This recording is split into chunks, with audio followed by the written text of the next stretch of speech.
အားလုံးပဲမင်္ဂလာပါမျိုးတို့ရေမနက်ကတော့ကျွန်တော်ရဲ့အပိုင်ကနန်းအပိုင်ပန်တင်းငှက်နဲ့အပိုင်အမာကြီးလေးကွန်းကတော့နှစ်ခုလုံးကပ်ပြီးတော့နှစ်လေးဆိုပြီးတော့ကြပါခဲ့ပါပြီမျိုးတို့ကြီးကျွန်တော်မနေ့ကတည်းကလည်းပဲတင်ပြီးနေခဲ့တာဖြစ်ပါတယ်အဲ့တော့အခုလိုမျိုးနှစ်လေးဆိုတော့ကနန်းအရာကြည့်မယ်ဆိုရင်စုံလို့ရတယ်ဗျစုံလို့ဘလို့ရလဲဆိုရင်နှစ်ကလည်းစုံမနှမ်းဗျလေးကလည်းစုံမနှမ်းစုံလို့ကြခဲ့ဗျအရှင်ဘက်ကပြီးခဲ့တဲ့ဘက်က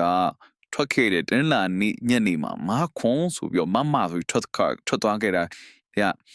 အဲ့လိုမတော့ထွက်သွားခဲ့တဲ့အတွက်တပတ်တာလုံးမကြီးပဲထွက်သွားခဲ့တဲ့ကိုကျွန်တော်တို့မြင်တွေ့စီရပြီးဖြစ်မှာပါအဲ့ဒီတော့ကျွန်တော်တို့အခုတင်းလာနေ့မနေ့ကြီးမာတင်ကိုပဲစုံဆိုပြီးကြပါခဲ့တာဖြစ်တဲ့အတွက်အခုတပတ်တာလုံးအမျိုးဆုံးကတော့ဒီစုံမနှမ်းနေမြူးမှဖြစ်ပြီးတော့ညနေအတွက်အကောင်းဆုံးကတော့ဒီ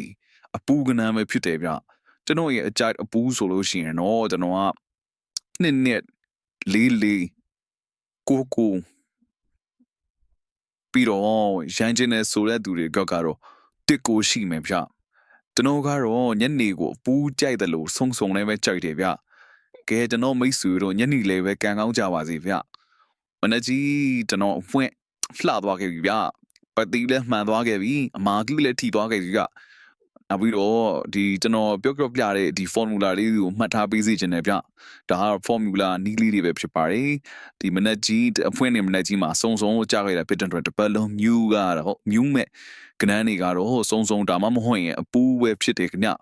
ကဲအားလုံးပဲကျွန်တော်အမျိုးတွေအားလုံးရွှေထုံငွေထုံကြီးပိုင်နိုင်ကြပါစေဗျအားလုံးပိုင်ရပရှင်တဲ့နေလေးပိုင်ဆိုင်နိုင်ကြပါစေ